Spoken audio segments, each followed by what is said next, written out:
একটু খুঁজতাম রে বা।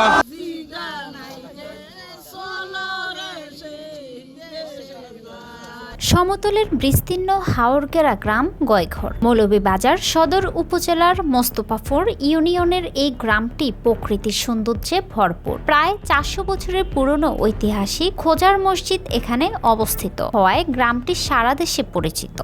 প্রাচীন এই মসজিদটি দেখতে প্রতিদিন দেশের বিভিন্ন এলাকা থেকে অনেক দর্শনার্থী এখানে ছুটে আসেন।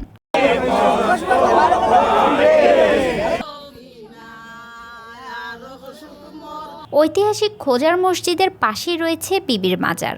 এই মাজারকে ঘিরে প্রতি বছর মহরম মাসে কারবালার শোকাবহ ঘটনা স্মরণে জারি গানের আয়োজন করা হয়।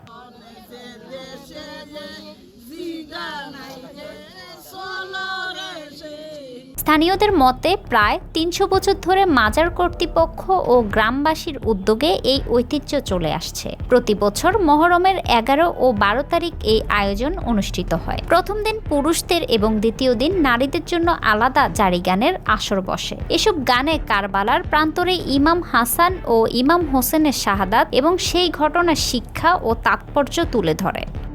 পবিত্র আশুরা উপলক্ষে মহরম মাসের চাঁদের 1 তারিখ থাকি আমরা 11 তারিখ পর্যন্ত এখানে আমরা পূর্বপুরুষ থাকি এই মুখামো জারি গান হয়। তো মহিলারা আছে তারা বইয়া বিলাপ করে। আর এই ঐতিহ্যবাহী জারি গতকালকে আসিল পুরুষের, আজকে মহিলারা করা। আর আমরা এটা নিয়ে প্রায় 300-350 বছর সময় না আমরা পূর্বপুরুষ থাকি। এই উদ্যোগটা আমরা চিন্তাচালাত করি আর এই মানুষে বিলাপ করে। আমরা হইল গিয়া আমরা বাড়িতে বাচ্চা তিনজনের মাঝে আমরা পর্যায়ক্রমে করি। আমরা বুদ্ধতা থাকি একলাও আর ভোট থাকি পর্যায়ক্রমে করি। 2 বছর পরে 3 বছর হল আমার সামনে বছর হবো আহ্বানের পরে আহ্বান এই বললে এই ধারাবাহিক আমরা এই করতাম, এটা পালন করতাম।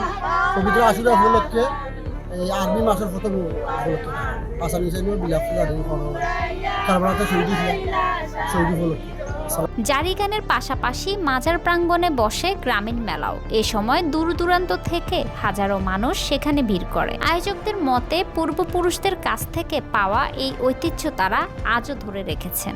সময়ের সঙ্গে আয়োজনের পরিসর কিছুটা কমলেও নতুন প্রজন্মের কাছে কারবালার ইতিহাস, ত্যাগ ও আত্মত্যাগের বার্তা পৌঁছে দিতেই প্রতি বছর এই আয়োজন করে আসছেন তারা।